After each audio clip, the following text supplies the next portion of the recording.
சாதம் வாயில் போகிறதே தெரியாது. புளிக்குழம்பு, ரசம் எல்லாத்துக்கும் சாப்பிட்லாம். சாம்பார் எதுக்குமே சாப்பிட்லாம். நீங்களும் செஞ்சு அசத்துங்க. அவரைக்காய் பொரியல் சட்டுன்னு எப்படி செய்யலான்னு பார்க்கலாம் வாங்க.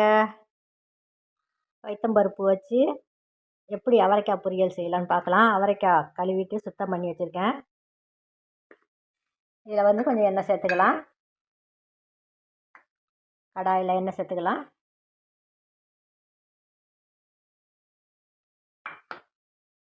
எண்ணெய் சேர்த்துட்டு கடுகு போட்டு தாளிச்சிக்கலாம். கடுகு பொரிஞ்சதும் வெங்காயம் சேர்த்துக்கலாம். பல்லாரி வெங்காயம் நறுக்கியது ஒன்று,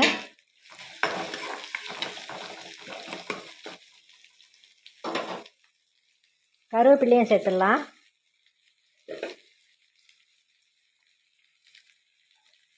வெங்காயம் கொஞ்சம் வதங்கி வரட்டங்க. வெங்காயம் ஓரளவுக்கு வதங்கினோடனே இதில் பைத்தம்பருப்பு ஒரு மணி நேரம் ஊற வச்சு வச்சுருந்தேன், அதை சேர்த்துக்கலாம். ஊற வச்ச பைத்தம்பருப்பை சேர்த்துருக்கேன். இது ரொம்ப வேகணும்னு தேவையில்லை. இதுலேயே அவரைக்காவை சேர்த்துடலாம். இந்த பொரியல் நல்லா சூப்பராக சுவையாக இருக்குங்க. இதில் கொஞ்சமாக மஞ்சத்தூள், ஜீரகத்தூள் அதையும் சேர்த்துடலாம். காரத்துக்கு ஒரு வரமிளகாவை கிள்ளி வச்சுருக்கேன், அதையும் சேர்த்துடலாம். இப்போ இதில் ஒரு 1/4 டம்ளர் தண்ணி போதங்க.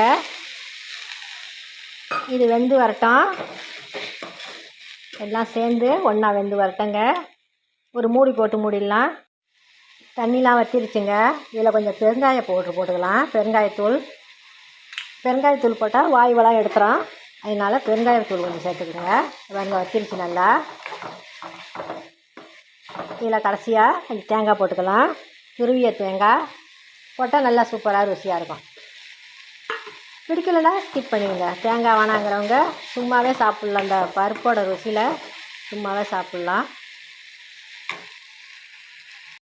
ரொம்ப சூப்பரான சுவையான அவரைக்காய் பொரியல், பைத்தம்பருப்பு போட்டு அவரைக்காய் பொரியல். இந்த வீடியோ பிடிச்சிருந்தா லைக் பண்ணுங்கம்மா, ஷேர் பண்ணுங்கம்மா. இன்னொரு வீடியோவில் சந்திக்கிறேன். பாருங்கள், தொடர்ச்சியாக வீடியோ பாருங்கள்.